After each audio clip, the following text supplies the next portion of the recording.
I wanted to take tonight to do a quick primer, inshallah ta'ala, as to how we can make the most of these last 10 nights. And hopefully within 10 minutes, inshallah ta'ala, just do a quick refresher as to 10 ways that we can make the most of the next 10 nights. May Allah subhanahu wa ta'ala allow us to catch Laylatul Qadr. Allahumma ameen. And so inshallah ta'ala, I'm just going to go through 10 tips, bi'idhnillah. Some of them are well known to you. Some of them maybe have been an afterthought in the previous cycles of the last 10 nights. And we know, mashallah, we have so many people that are observing Ramadan with us for the very first time. And so I ask Allah subhanahu wa ta'ala to allow this to be of benefit to us in some way. The first tip, dear brothers and sisters, is to avoid the sins of the day. I think that this is one of the most underestimated elements of the last 10 nights. Throughout the year, لا تعصه بالنهار يوقظك بالليل. Do not disobey Allah subhanahu wa ta'ala during the day. He will wake you up at night. If you sin during the day, you shut the doors of the heavens for you at night. You might be entering into the night with a sin that has displeased Allah subhanahu wa ta'ala. This is throughout the year. So how about then with the last 10 nights of Ramadan and the potential of Laylatul Qadr?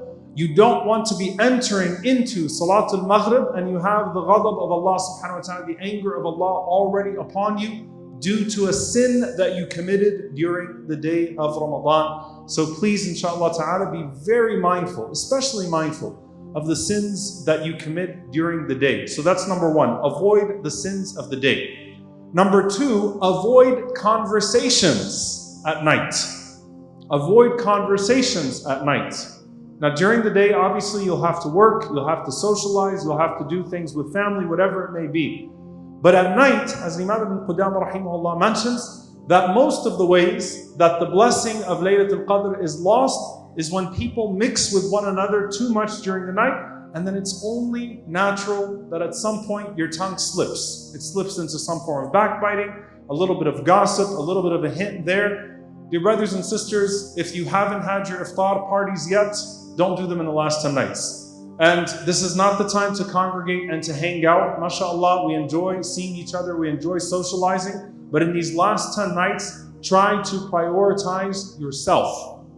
Try to prioritize your ibadah. Join the gatherings where we are remembering Allah subhanahu wa ta'ala together. But this is not a time of socializing. This is not a time of conversation. So avoid the sins of the day. Avoid the conversations of the night. Number three, very self-explanatory, but something that we might lose. Catch Isha and Fajr in congregation.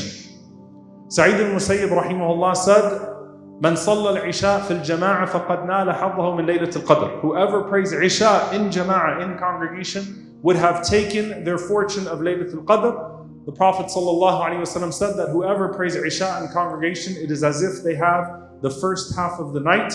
And whoever prays Fajr in congregation, it is as if they have the last half of the night. It is more precious to Allah subhanahu wa ta'ala that you catch Isha and Fajr in congregation than you spend the whole night in prayer. So prioritize being here for Salatul Isha and Salatul Fajr. Number four, pray with the Imam a full set.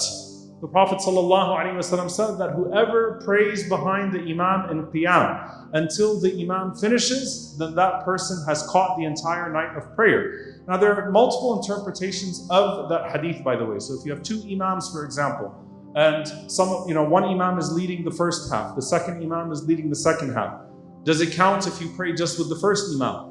If you have in the last third of the night, obviously we do 3 o'clock Qiyam here, and you pray with that Imam the entire time, does that count as a full night? The answer is all of them could count, and the more you do, the better.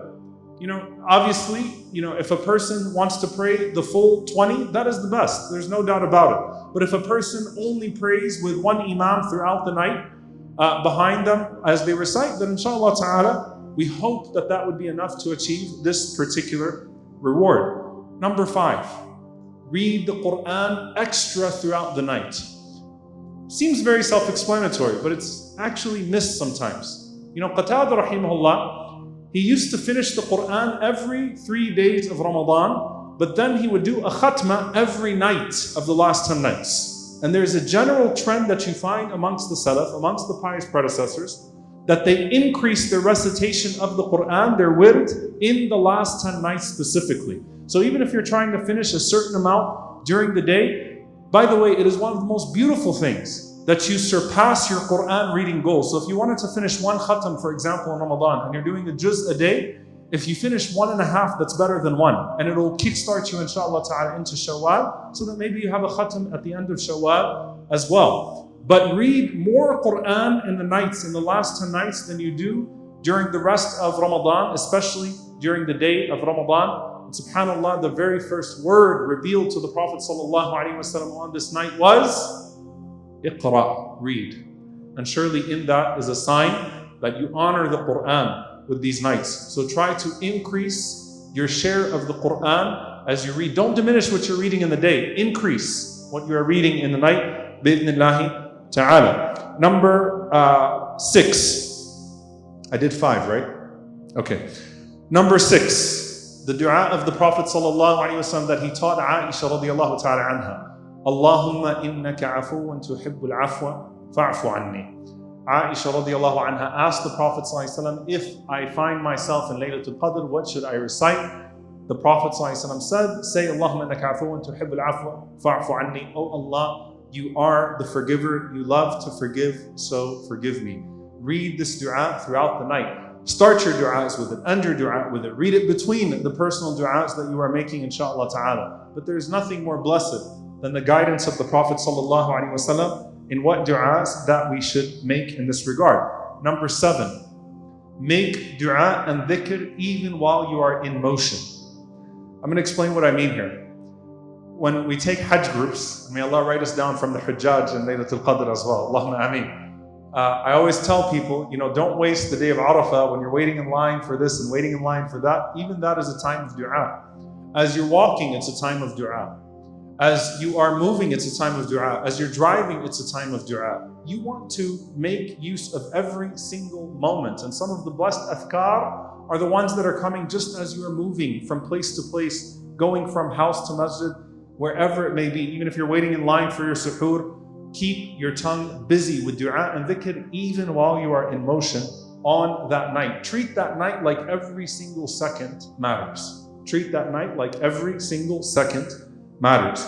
Number 8, increase your prostration, increase your sajda on these nights. Where do I get that from?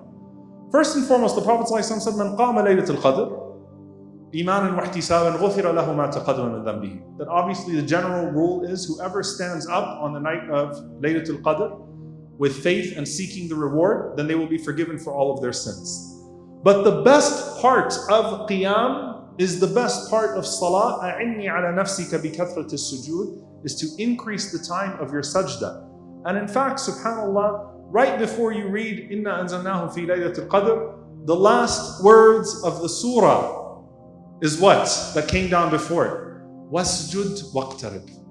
وَاسْجُدْ وَاقْتَرِبْ. Prostrate and come closer. Prostrate and come closer. So increase the time of your sujood. Take your du'as with you to your sujood, inshallah ta'ala, during the night as you make these special forms of worship in these special nights. Number 9, giving and charity. Now I'm going to start off here when I say giving and charity that there is nothing that suggests explicitly that the Prophet ﷺ gave more charity in the last 10 than he did the rest of Ramadan. However, subhanAllah, many of the scholars of suluk, they say, look at 2 things. The scholars of spirituality say, look at 2 things.